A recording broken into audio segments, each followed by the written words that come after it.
ሰላም ጤና ይስጥልን። የጊዮን ዜና መረጃዎችን እንሆ። ጀብደኞቹ 206ኛ ኮር በጠዋቱ ታምር ሰርተዋል። ነሐሴ 13 ቀን 2018 ዓ.ም አፋብን ጎጃም ጠቅላይ ግዛት ቴዎድሮስ 206ኛ ኮር ጀብደኞቹ 24ኛ ክፍለ ጦርና 14ኛ ክፍለ ጦር በመቀናጀት ከደብረ ማርቆስ በቅርብ ርቀት ላይ በምትገኘው አገዛዙ መሽጎባት ትገኝ ከነበረው ደብረ ዘይት ከተባለ ቦታ ላይ ያገዛዙን ዙፋን አስጠባቂ ቅጥረኛ ዘራፊ ኃይል ሙሉ በሙሉ በመደምሰስ የተለመደ ገድላቸውን በዛሬው ዕለት ደግመውታል። በዚህም በስናን ወረዳ ደብረ ዘይት ቀበሌ የመሸገውን ጠላት የተናነቁት ንጉስ ተክለ ሃይማኖት ሻለቃ፣ ስናን አባጅሜ ሻለቃ 14ኛ ክፍለ ጦር ቃኝና መሐንዲስ በርካታ ክላሽንኮቭ፣ 2 ብሬንኮቭ፣ 9500 የክላሽ ጥይት፣ 2000 የብሬን ጥይት፣ 400 የድሽቃ ጥይት፣ 4 አብራራው፣ 2 ኤስኬኤስ 20 ተማረከ መከላከያ፣ 9 ሚሊሻ መርኮ እንዲሁም ደግሞ 1 ሬጅመንት የተደመሰሰ መከላከያና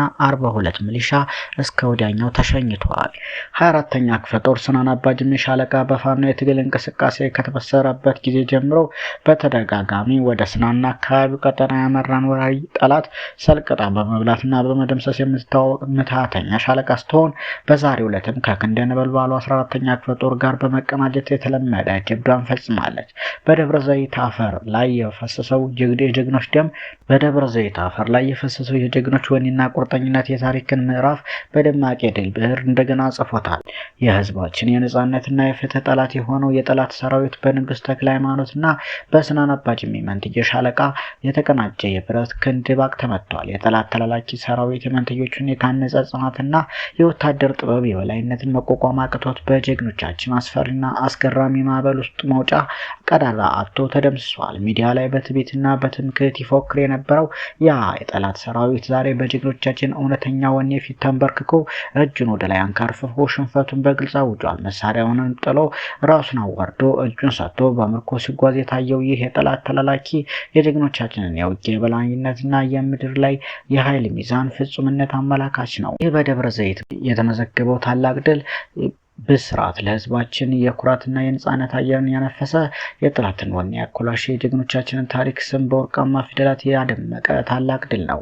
በተያያዘም አንደኛ ምኒልክ ዛሃድ የሆኑት 12ኛ ክፍለ ጦር ልዩ ዘመቻና 16ኛ ኮር በጋራ ባካሄዱት የተቀናጀ ኦፕሬሽን ድል ተጎናጸፉ። በሰሜን ወሎ ዞን አውተገኝ፣ እዜት በር፣ ወልዲያ፣ መርጦ፣ ሲሪንቃና ጋሽን አቅጣጫዎች መነሻቸውን አድርገው ተንቀሳቅሶ የነበሩ ያገዛዙ የ16ኛና 31ኛ ክፍለ ጦር ኃይሎች የተቀናጀ እርምጃ ተወስዶባቸዋል። የአማራ ፋኖ ብሔራዊ ንቅናቄ አንደኛ ምኒልክ ልዩ ዘመቻ 16ኛ ኮር 12ኛ ኮር በጋራ በወሰዱት የተቀናጀ ውጊያ ጠላት ያቀደውን ዓላማ ሳያሳካ ከፍተኛ የስነልቦና ስብራትና የሰው ኃይል ጉዳት አስተናግዶ ተመልሷል። በተርፌ ኩረታ፣ ጠጠር መልቀሚያ፣ ድልበት ሚካኤል፣ ላም ድንጋይና ኩቤ ተራራ በተባሉ አካባቢዎች ለ2 ቀናት የዘለቀ እልህ አስጨራሽ ውጊያ ተካሂደዋል። የአገዛዙ ሰራዊት ያለ የሌለ አቅም ቢጠቀምም በምኒልክ ፋኖ አባላት የበላይነት በተጠናቀቀው በዚህ ውጊያ በርካታ ሞትና ቁስለኛ ተሸክሞ ሽንፈትን ተከናንቦ ወደ መጣበት ፈርጥጧል። በፋኖች ክንድ ክፉኛ የተደቆሰው የአገዛዙ መከላከያ ህዝቡን ለፋኖ መረጃ ትሰጣላችሁ በሚል ምክንያት በመደብደብና በማስፈራራት እያፈሰ ወደ ጦር ግንባር እንደወሰዳቸው ከውስጥ የተገኙ መረጃ ምንጮች አመላክተዋል። ሌላው የአማራ ፋኖ ብሔራዊ ንቅናቄ አንደኛ ምኒልክ ዕዝ ዋና ወታደራዊ አማካሪ ኮሎኔል ሞገስ ዘገየ አሁን በስልጣን ላይ ያለው የብልጽግና አገዛዝ ከቀድሞ የደርግ ስርዓት ጋር ፍጹም መመሳሰሉን ገልጸው የአገዛዙን ጸረ ህዝብ አካሄድ ለመግታትና ሉዓላዊነትን ለማረጋገጥ የሚደረገው ትግል ተጠናክሮ እንደሚቀጥልም አስታውቀዋል። ኮሎኔል ሞገስ በወቅታዊ ሀገራዊ ፖለቲካዊ ወታደራዊ ሁኔታዎች ዙሪያ ባሰፈረው ጽሑፍ በብሔር ስም የተደራጁ የፖለቲካ ወዳደሮች ህዝብን ለከፍተኛ መከራ ዳርገዋልን ብለዋል። በተለይ በሁለቱ ህዝቦች መካከል የጋራ ውይይትና ሰላማዊ መፍትሄ በሮች እንዳይከፈቱ በማድረግ የሀገሪቱን ወደ አሰቃቂ ደም መፋሰስ መሪዎቿ ማድረጋቸውን ጠቁመዋል። የመከላከያ ሰራዊቱን አስመልክቶ በሰጡት አስተያየት የስርዓቱ ዙፋን ጠባቂ የሆነው ሰራዊት ለድሃ ልጅ ደንታ በሌለው አገዛዙ እየተገፋፋ በየገደሉና በየጫካው ሲረግፍ ይፋዊ የህዝብ ወገንተኝነት ያለውና ያለ ደሞዝ ለነጻነት የሚታገል የፋኖ ኃይል ግን ያገዛዙን ሰራዊት በማማረክ መዋቅሩን በመበታተን ላይ ይገኛልን ብለዋል። በወታደራዊ ሳይንስ የታወቁትን 5ቱን የውጊያ አይነቶች የመከላከል፣ የመመለስ፣ የማጥቃት፣ የደፈጣና የከተማ ውጊያ ፋኖ በጥራትና በከፍተኛ ዲሲፕሊን በመተግበር ላይ መሆኑን አንስተው በሽምቅ ውጊያ ስልቱ ያገዛዙ የነበረበትን የጦር ማሽነሪ ኢላማ በማድረግ ከፍተኛ ድል እየተጎናጸፈ መሆኑን አብራርተዋል። በሌላ በኩል በሀገሪቱ ከ10 በላይ የነጻነት ግንባሮች መፈጠራቸውን አገዛዙ የደረሰበትን የፖለቲካ ኪሳራና የመዋቅር መፈራረስ እንደሚያሳይ የገለጹት ኮሎኔል ሞገስ በጂኦፖለቲካዊ አገዛዝ ከጎረቤት ሀገራት ጋር በመቆራረጡ የተነጠለ መሆኑንም ገልጸዋል። በአማራ ህዝብ ላይ ከተፈጸሙት ጅምላ ጭፍጨፋ አንጻር ይህንን አገዛዝ ታግሎ ከማሸነፍና ለፍርድ ከማቅረብ ውጪ ሌላ አማራጭ የሌለ መሆኑን የገለጹት ዋና ወታደራዊ አማካሪው ፋሽስታዊና ስርዓታዊ ለፍርድ ቀርቦ የህዝብ ሉዓላዊነት እስኪረጋገጥ ድረስ ትግሉ ተጠናክሮ እንደሚቀጥል አጽንኦት ሰጥተዋል።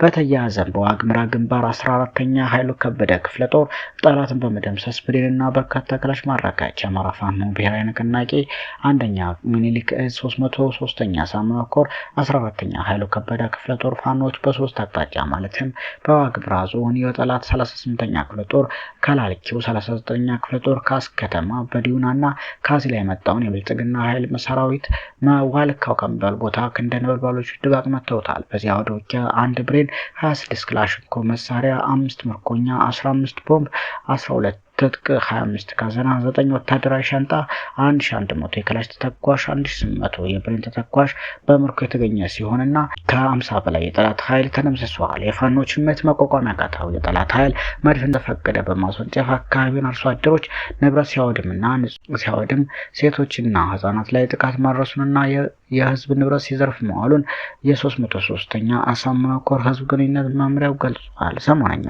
መረጃዎች እነኝን ይመስሉ ነበር።